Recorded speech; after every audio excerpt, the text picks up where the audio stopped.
भाई रही मुद्दों की बात, मेरे ख्याल से तो अब की बार बड़ा बदलाव आने वाला है, क्योंकि बीजेपी सरकार ने कोई काम नहीं किया, सिर्फ जुमलों की सरकार है। यहाँ गड्ढे, पानी की इतनी दिक्कत है, आउटर में जाके देखो, आउटर नहीं अंदर भी यही हाल हुआ खड़ा है। आउटर में तो 4 मकान वाले आपस में 50-50 रुपए मिला के टैंकर बुलाते हैं, पानी का ये हालात है। तो आम आदमी को क्या चाहिए सर?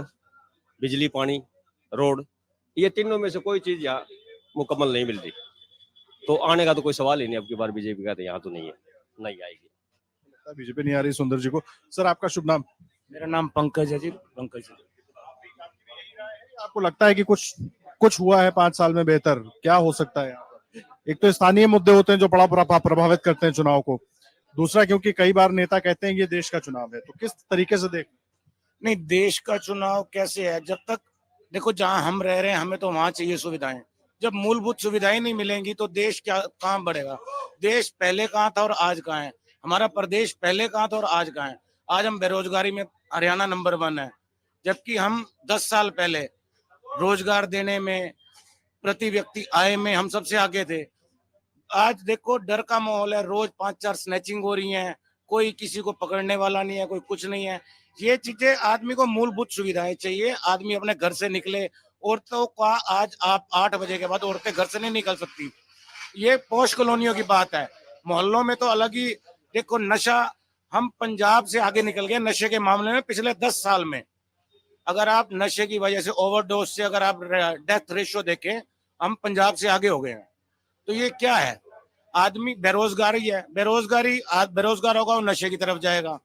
तो ये जो मेन मुद्दे हैं, अगर युवाओं के भविष्य को बचाना है तो हमें ये सरकार बदलनी पड़ेगी, क्योंकि 10 साल में इन्होंने कुछ नहीं किया।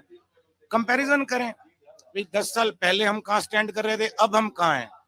तो ऐसा कुछ नहीं है हम ये कर देंगे, उसमें पाकिस्तान, ये वो, ये मुद्दे बाद के हैं। पहले जो हम जहाँ रह रहे हैं, स्थानीय मुद्दे हैं, उसके बाद देश की बात आएगी जी। अगर हमारे पास खाने कमाने का कुछ नहीं होगा, पानी का इतना बुरा हाल है, सीवरेज की व्यवस्था, अगर आप आए, आप घूमेंगे, देखेंगे तो आपको ओवरफ्लो करते सीवर मिलेंगे। पानी इतना गंदा कि लोगों को यूं समझ लो कि फ्री में वो जलजीरा पिला रहे हैं। आप किसी भी बिना बताए किसी से भी बात करो, किसी भी औरत से जाके पूछो, पानी। फिर बीजेपी नेता कहते हैं कि हमने तो देश को, मोदी जी ने सुरक्षित कर दिया है, हमारी सीमाएं सुरक्षित हैं, जनता इस नाम पे वोट देगी, राम मंदिर के नाम पे वोट देगी, तो ये सब क्या है कहानी? सुरक्षित, अब मेरी उम्र 40-45 साल का मैं हो गया हूँ, हमें तो आज तक किसी ने कुछ नहीं कहा। सुरक्षित तो हम पहले भी थे। अब अपने देश में, अपने घर में हम सुरक्षित नहीं है, तो इसका मतलब कमी किसकी है? सरकार की कमी होगी ना। जब 10 साल में ही हमारे को सुरक्षा ही नहीं दे पा रहे, अब कैसे दे देंगे? सुरक्षा का कोई मुद्दा ही नहीं है। कोई ऐसा, सिर्फ इनके पास काम तो कोई किया नहीं है। इनके पास कहने के लिए यही है, जातिवाद लड़वाने, ये इनका काम है। फूट डालो, राज करो। जहां भी देखो, जिस स्टेट में इनकी सरकार आई है वहां हमेशा दंगे हुए हैं। 2016 से पहले किसी को पता नहीं होता था कितनी बिरादरी होती हैं। अब बच्चे से पूछोगे तब भी पता लग जाएगा 36 बिरादरी हैं। नहीं तो किसी को ये नहीं पता होता था क्या, कौन है, ये जाट है, ये पंजाबी है, ये धानक है, ये वाल्मीकि है। चुनाव तो मैं जब से कवर कर रहा हूँ, हरियाणा का भी, बिहार का भी, मध्य प्रदेश, राजस्थान, 36 बिरादरी हो, बिना जात पात के टिकट नहीं बटते साहब, आप भी जानते हैं, चाहे कांग्रेस हो, बीजेपी हो, कोई भी पार्टी हो। आप जहां पर जिस समाज की ज्यादा बहुलता होगी वहां उनका हक तो बनता है कि हम अगर ज्यादा हैं तो ये रोहतक की सीट है, पंजाबी सीट है, क्योंकि हम यहाँ पंजाबी ज्यादा रहते थे, तो ये पंजाबी सीट होगी। ये तो एक ठीक है, लेकिन लड़ाई, जात पात पे लड़ाई आज तक तो कभी नहीं हुई थी हरियाणा के अंदर।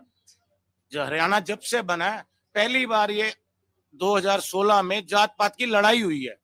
जात पात ठीक है, मुद्दे हैं, वो बात अलग है, लेकिन ऐसा नहीं था कि हम एक दूसरे को देख के भाई ये वो है, ऐसा कुछ नहीं होता था। ये सिर्फ जो बीज बोया हुआ है, ये बीजेपी का बीज बोया हुआ है, जात पात का। और इनके राजनीति करने का ट्रेंड यही है। चाहे वो देख लो, गोधरा कांड हुआ, यूपी में कांड हुआ, जब भी इनकी सरकार जा आई है वहां सारे कांड। मणिपुर में देख लो, जहां भी इनकी सरकार है वहां दंगा हुआ ही हुआ है जी। आपको लग रहा है ये सारी वजह है जिसकी वजह से बीजेपी को जाना चाहिए? बिल्कुल, ये वजहें हैं। हम चाहते हैं, देखो हारे कोई, जीते कोई, उससे कोई नहीं है, लेकिन माहौल ऐसा होना चाहिए औरतें अपने घर से बाहर निकल सके। आज आप यहाँ का डाटा उठाओ, रोज 5 से 4 स्नैचिंग होती हैं। तो ये 10 साल में ये इनकी कानून व्यवस्था कहाँ है? तो ऐसा ये सिर्फ कहने तो मुख्यमंत्री भी बदल गए ना, मनोहर लाल खट्टर चले गए, करनाल, अब सैनी साहब आ गए, उसके बाद भी कुछ प्रशासन में बदलाव नहीं हुआ। बताओ, मुख्यमंत्री 9.5 साल बाद उनको 6 महीने पहले क्यों बदलना पड़ा? अगर उनका इतना ही अच्छा काम था तो उनको क्यों बदला? इसका मतलब संगठन इनका देख रहे हैं ना कि उन्होंने भी कोई अच्छा काम नहीं करा, या ये फिर ये सिर्फ राजनीतिक है कि आज बदल दो, पहले एक पंजाबी समाज से बना दिया था, आज इस ओबीसी समाज से बना दो। ये सिर्फ वोटों का ध्रुवीकरण कर रहे हैं और कुछ नहीं कर रहे। देख लेना अब ये अगर चुनाव के बाद ये कोई और होंगे, ये ना मुख्यमंत्री रहने ना कुछ होना, सिर्फ जात पात की राजनीति करते हैं, फूट डालो राज करो, इनका सिर्फ एक ही काम है। अगर आप ये वीडियो YouTube पर देख रहे हैं तो हमारे चैनल को सब्सक्राइब करें और बेल आइकन को दबाना ना भूलें। अगर आप Facebook पर ये वीडियो देख रहे हैं तो हमारे पेज को लाइक करें।